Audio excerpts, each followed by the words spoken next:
दोस्तों, छोटे भाई बड़े भाई की जो राजनीति बीजेपी हमेशा से करती आई है, वह इस बार बिहार में करती है। आपको बता दें कि इस बार बिहार के मुख्यमंत्री नीतीश कुमार नहीं बनेंगे, ये सीट शेयरिंग ने स्पष्ट कर दिया है। जिस तरीके से 2020 के चुनाव में 115 सीटें नीतीश की जेडीयू को, जनता दल यूनाइटेड को दी जाती है, अब वही सीटें 101 हो गई है, 14 सीटें कम हुई है। लेकिन वहीं बीजेपी की 2020 में सीटें थी 110, अब बीजेपी की भी 101 हो गई है, यानी 9 सीटें कम। दोनों अब सेम सीटों पर चुनाव लड़ेंगे, जिसके बाद कोई यह नहीं कहेगा कि हमारी सीटें ज्यादा थी तो मुख्यमंत्री हमारा बनना चाहिए।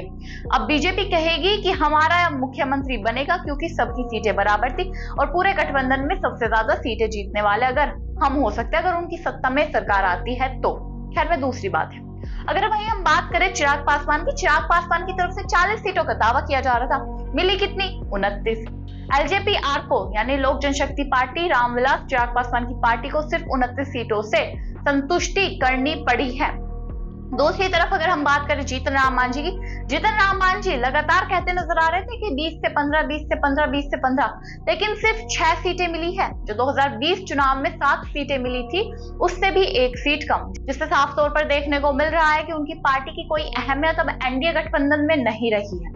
अगर हम वहीं बात करें आरएलएम की, राष्ट्रीय लोक मोर्चा, जो उपेंद्र कुशवाहा की पार्टी है, ना तो उनका कोई विधायक है ना कोई सांसद है, फिर भी उनकी पार्टी को 6 सीटें दी गई हैं। जिसके बाद जीतन राम मांझी भी इस मुद्दे पर भड़कते नजर आ रहे हैं कि उनकी पार्टी को इतनी सीटें क्यों मिल गई। खैर, उपेंद्र कुशवाहा का भी अलग ही दुख, वो कहते नजर आए कि बहुत लोगों के घर खाना नहीं बना होगा क्योंकि हमारी पार्टी को जितनी उम्मीद थी उतनी सीटें नहीं मिली। खैर, हमें संतुष्टि तो करनी पड़ेगी, आपको भी हमारी विवशता को समझना पड़ेगा। ये सब दूसरी बातें हो गई। तो एनडीए की तरफ से ये जो सीट शेयरिंग का फॉर्मूला सामने रखा गया है, उसने स्पष्ट कर दिया है कि इस बार मुख्यमंत्री नीतीश नहीं बनेंगे। कौन बनेगा मुख्यमंत्री? बीजेपी से मुख्यमंत्री बनेगा, अगर सत्ता में बीजेपी सरकार आती है, एनडीए सरकार आती है बिहार में तो।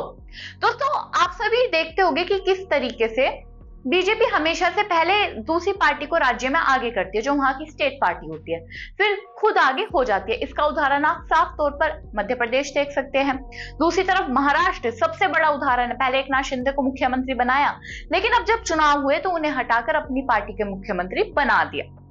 यही सवाल लगातार उठता नजर आ रहा है कि क्या बिहार में भी अब यही खेला अपनाने वाली है बीजेपी या फिर नहीं? आपको क्या लगता है? कमेंट बॉक्स में जरूर बताइएगा। तब तक के लिए नमस्कार।